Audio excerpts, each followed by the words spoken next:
नमस्कार, देवभूमि चैनल में आपका स्वागत है। हमारे वीडियोस को पसंद करने के लिए और ढेर सारा प्यार देने के लिए और सहयोग के लिए आपका दिल से शुक्रिया।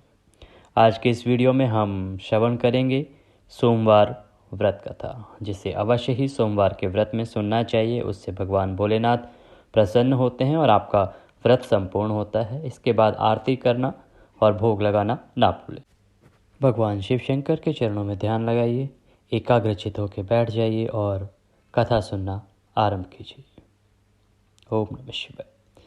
किसी नगर में एक धनी व्यापारी रहता था। दूर दूर तक उसका व्यापार फैला हुआ था। नगर के सभी लोग उस व्यापारी का सम्मान करते थे। इतना सब कुछ संपन्न होने के बाद भी वह व्यापारी बहुत दुखी और परेशान रहता था, क्योंकि उसका कोई पुत्र नहीं था, जिस कारण अपनी मृत्यु के पश्चात व्यापार के उत्तराधिकारी की चिंता उसे हमेशा सताती रहती थी। पुत्र प्राप्ति की इच्छा से व्यापारी प्रत्येक सोमवार भगवान शिव की पूजा व्रत किया करता था और शाम के समय शिव मंदिर जाकर शिव जी के सामने घी का दीपक जलाया करता था। उसकी भक्ति देखकर माँ पार्वती प्रसन्न हो गई और भगवान शिव से उस व्यापारी की मनोकामना पूर्ण करने का निवेदन किया।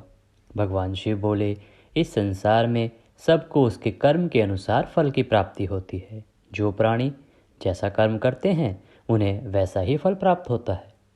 शिव जी द्वारा समझाए जाने के बावजूद माँ पार्वती नहीं मानी और उस व्यापारी की मनोकामना पूरी करने हेतु वे शिव जी से बार बार अनुरोध करती रही।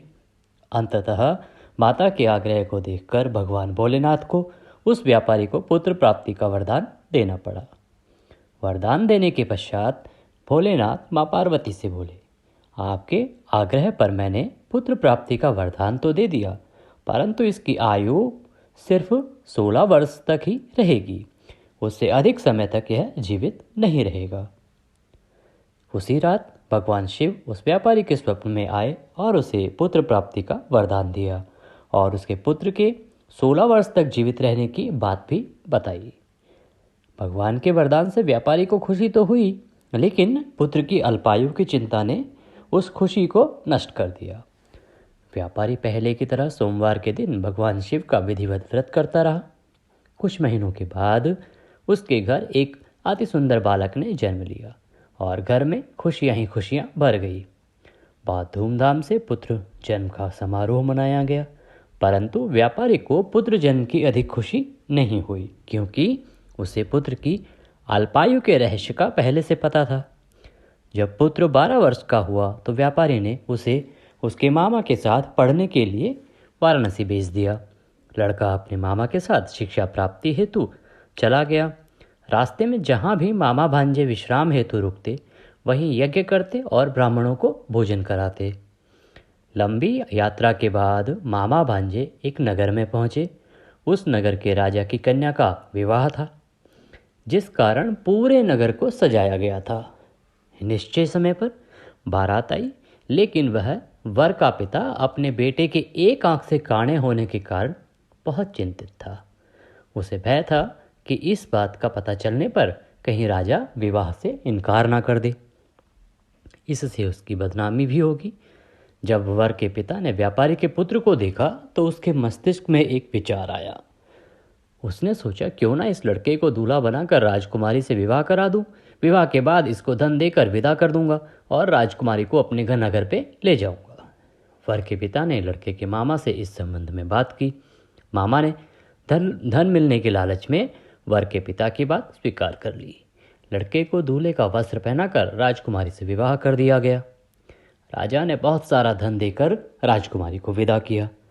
शादी के बाद जब लड़का राजकुमारी के साथ लौट रहा था तो वह सच नहीं छिपा पाया और उसने राजकुमारी की ओढ़नी पर लिख दिया, तुम्हारा विवाह मेरे साथ हुआ था। मैं तो वाराणसी पढ़ने के लिए जा रहा हूँ और जब तुम्हें जिस नवयुवक की पत्नी बनना पड़ेगा वह कान्हा है। जब राजकुमारी ने अपनी ओढ़नी पर लिखा पढ़ा तो उसने काने लड़के के साथ जाने से इनकार कर दिया। राजा को जब ये बातें पता लगी तो उसने राजकुमारी को महल में ही रख लिया। उधर लड़का अपने मामा के साथ वाराणसी पहुंच गया और गुरुकुल में पढ़ना शुरू कर दिया। जब उसकी आयु 16 वर्ष की हुई तो उसने यज्ञ किया। यज्ञ के समाप्ति पर ब्राह्मणों को भोजन कराया और खूब अन्न वस्त्र दान दिए। रात को वह अपने शयन कक्ष में सो गया। शिवजी के वरदान के अनुसार शयन अवस्था में ही उसके प्राण पखेरु उड़ गए। सूर्योदय पर मामा मृत भांजे को देखकर रोने पीटने लगा। आसपास के लोग भी एकत्र होकर दुख प्रकट करने लगे। लड़के के मामा के रोने विलाप करने के स्वर समीप से गुजरते हुए भगवान शिव और माता पार्वती को भी सुनाई दिए। माता पार्वती ने भगवान से कहा, प्राणनाथ, मुझे इसके रोने के स्वर सहन नहीं हो रहे, आप इस व्यक्ति के कष्ट को दूर करो। भगवान शिव ने माता पार्वती के साथ अदृश्य रूप में समीप जाकर देखा तो भोलेनाथ माता पार्वती से बोले, यह तो वही व्यापारी का पुत्र है जिसे मैंने 16 वर्ष की आयु का वरदान दिया था। इसकी आयु पूरी हो गई है। माँ पार्वती ने फिर भगवान शिव से निवेदन कर उस बालक को जीवन देने का आग्रह किया। माता पार्वती के आग्रह पर भगवान शिव ने उस लड़के को जीवित होने का वरदान दिया और कुछ ही पल में वह जीवित होकर उठ बैठा। शिक्षा प्राप्ति करके लड़का मामा के साथ अपने नगर की ओर चल दिया। दोनों चलते हुए उसी नगर में पहुंचे जहां उसका विवाह हुआ था। उस नगर में भी यज्ञ का आयोजन किया। समीप से गुजरते हुए नगर के राजा ने यज्ञ का आयोजन देखा और उसने तुरंत ही लड़के और उसके मामा को पहचान लिया। यज्ञ की समाप्ति पर राजा मामा और लड़के को महल में ले गया और कुछ दिन उन्हें महल में रखकर बहुत सारा धन वस्त्र आदि देकर राजकुमारी के साथ विदा कर दिया। इधर भूखे प्यासे रहकर व्यापारी और उसकी पत्नी बेटे की प्रतीक्षा कर रहे थे। उन्होंने प्रतिज्ञा कर रखी थी कि यदि उन्हें अपने बेटे की मृत्यु का समाचार मिला तो दोनों अपने प्राण त्याग देंगे। परंतु उसने बेटे के जीवित वापस लौटने का समाचार सुना तो वह बहुत प्रसन्न हुआ। वह अपनी पत्नी और मित्रों के साथ नगर के द्वार पर पहुंचा। अपने बेटे के विवाह का समाचार सुनकर पुत्रवधू राजकुमारी को देखकर उसकी खुशी का ठिकाना न रहा।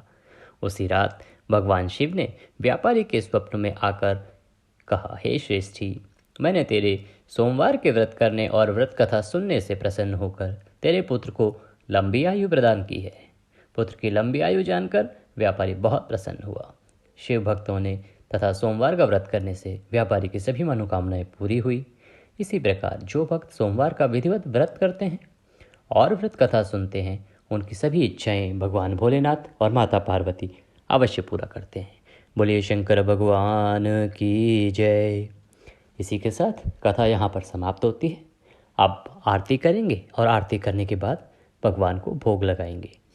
इस वीडियो में अभी के लिए इतना ही। अगले वीडियो में फिर होगी आपसे मुलाकात। तब तक के लिए ओम नमः शिवाय। अगर आपके पास आरती नहीं है और आप आरती भी सुनना चाहते हैं तो अगले एपिसोड में या अगले सोमवार को हम जब कथा अपलोड करेंगे उसमें आरती भी अवश्य डालेंगे। आप कमेंट बॉक्स में अवश्य लिखिए। ओम नमः शिवाय।